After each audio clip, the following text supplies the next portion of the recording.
Please എന്നോടൊന്നും വേണ്ട, ഞാൻ ഇനി നിന്നോട് മിണ്ടില്ല.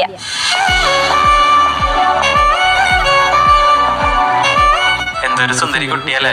രണ്ടുപേരും നല്ല ചേർച്ചയുണ്ട്. എന്റെ ഭഗവാനെ, നന്ദിയുണ്ട് ഇത്ര നല്ല മരുമകളെ കാണിച്ചു തന്നതിന്. ചെക്കന്റെ പെണ്ണ് വീട്ടിലെ നമ്മൾ വെറുതെ ടെൻഷൻ അടിച്ചു. അവൻ തന്നെ അവന്റെ പെണ്ണിനെ കണ്ടുപിടിച്ചല്ലോ. അയ്യമ്മ, എനിക്കറിയില്ല ഈ കുട്ടീനെ. റോട്ടിൽ നിന്നപ്പോ വഴി ചോദിക്കായിരുന്നേ. ഇതേതോ റോട്ടി കണ്ട പെണ്ണ. റോട്ടി കണ്ട പെണ്ണല്ലേ? നിനക്ക് എപ്പോഴാണ് ഞാൻ റോട്ടി കണ്ട പെണ്ണായത്? നോണയൊന്നും പറയണ്ട, ഞങ്ങൾക്ക് പെൺകുട്ടീനെ ഇഷ്ടായി. അമ്മയ്ക്ക് പെണ്ണിനെ ഇഷ്ടായി. അമ്മയ്ക്ക് പെണ്ണിനെ ഇഷ്ടായി. അമ്മയ്ക്ക് പെണ്ണിനെ ഇഷ്ടായി. ഏത് നേരം പെണ്ണ് പെണ്ണെന്നൊരു ചിന്തയുള്ളോ? കെട്ടുപ്രായമായിട്ടും പെണ്ണ് കിട്ടാൻ ഇതാ അവസ്ഥ.